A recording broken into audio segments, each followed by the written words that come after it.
Hola, muy buenas tardes, días o noches. Espero se encuentren muy bien. Mi nombre es Edith Martínez y les explicaré algunos de los temas que abordamos durante la clase sobre el derecho romano y su origen. La verdad que puede que este podcast sea algo tedioso y algo extenso, pero trataré de resumirlo y hacerlo a su vez entendible. Bien, comencemos. El nacimiento del derecho romano se debe principalmente a las divisiones existentes en ese entonces de la sociedad romana, la cual pues se dividía en dos clases principales. Como primer clase tenemos a los patricios. Estos eran pues la primer clase social y se podría decir que era la cima entre las clases sociales del antiguo Imperio Romano. Su nombre es proveniente del latín pater, que significa padre.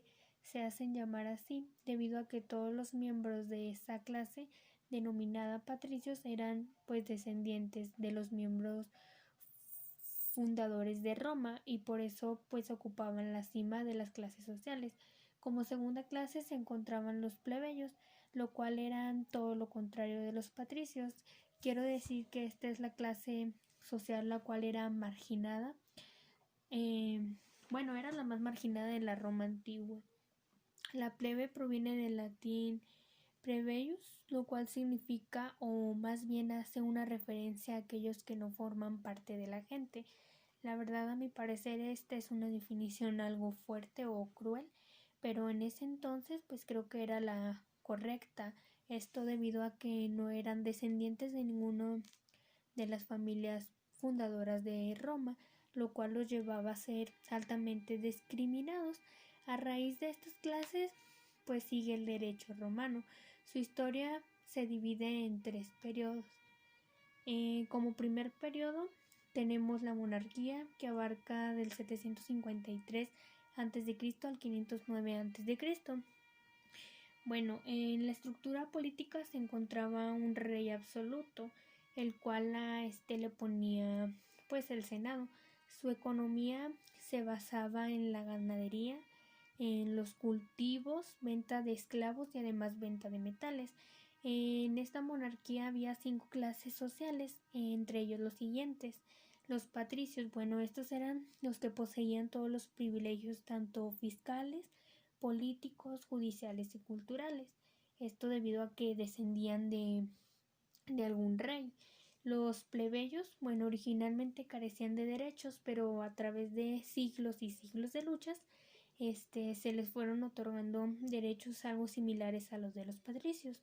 Encontramos también los clientes. Estos eran plebeyos que no contaban con recursos propios, pero estos se ponían al servicio de un patricio para, digamos, ir a la guerra, y a cambio de eso su patrón, en este caso el patricio, les daba alimento y dinero. Por último tenemos a los esclavos. Estos no contaban ni mucho menos tenían derechos de ningún tipo. Normalmente estos eran prisioneros de guerra. Como segundo periodo tenemos la República, que abarca el 509 a.C. al 27 a.C. Esta república era gobernada por 2 cónsules, cada uno con poder para vetar al otro. De esta forma, el poder no se centraría nunca en una sola persona. Los cónsules serían elegidos por el Senado, una representación del pueblo que participaría en el gobierno de Roma.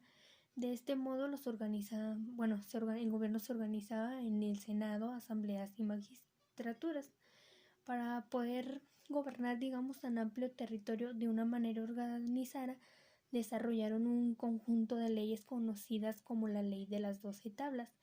Estas tablas se establecieron con el único fin de aplicar las demandas de los plebeyos. Su estructura política se basaba en 2 cónsules y sus asambleas se conformaban por los siguientes: curial, que era de los patricios; centurial, que era de los militares, solo eran grupos de 100; y trivial, de los plebeyos, que eran agrupaciones por tribus. Su economía se basaba, igual que en las otras, en la agricultura y asimismo en el comercio. Por último, periodo tenemos el imperio. Este imperio fue formado a base de conquistas, se establecieron 2 magistrados, de los cuales estos desempeñaban las funciones de ley, pero de una manera limitada. La economía, al igual que en otros territorios, se basaba en la agricultura, ganadería, y existían 2 tipos de personas. Las primeras eran aquellas que disponían de diferente tipo de ganado y a su vez su ganado era numeroso, y las personas que solo disponían del mismo tipo de ganado pero en poca cantidad. En clases sociales existían los ciudadanos, los cuales eran aquellas personas libres, las cuales podían formar parte de la política y a su vez podían votar. En este caso pues eran los plebeyos y los patricios. También existían los no ciudadanos. Estos eran pues todas aquellas personas las cuales no disponían de una libertad en sí, y si la tenían era de una manera mínima, y pues era en el caso de los esclavos. Como último punto, para no alargarme mucho, solo voy a mencionar el periodo justiniano. Esta es la época en la cual se publica la compilación justiniana del derecho romano en el año 549, marcando así un punto final de su historia.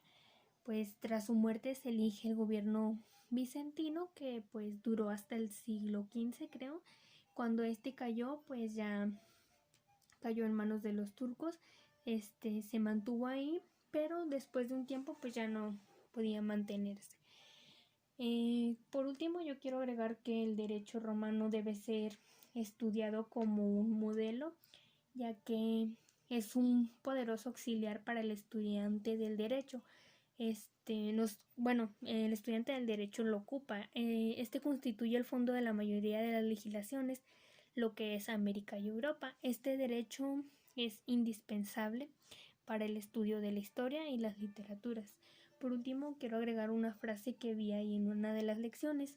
La frase dice: estudia como si fueras a vivir siempre y vive como si fueras a morir mañana. Esto es todo. Espero les sea de agrado este podcast y de mucha ayuda, y sobre todo que sea entendible. Muchas gracias por su tiempo puesto en este podcast.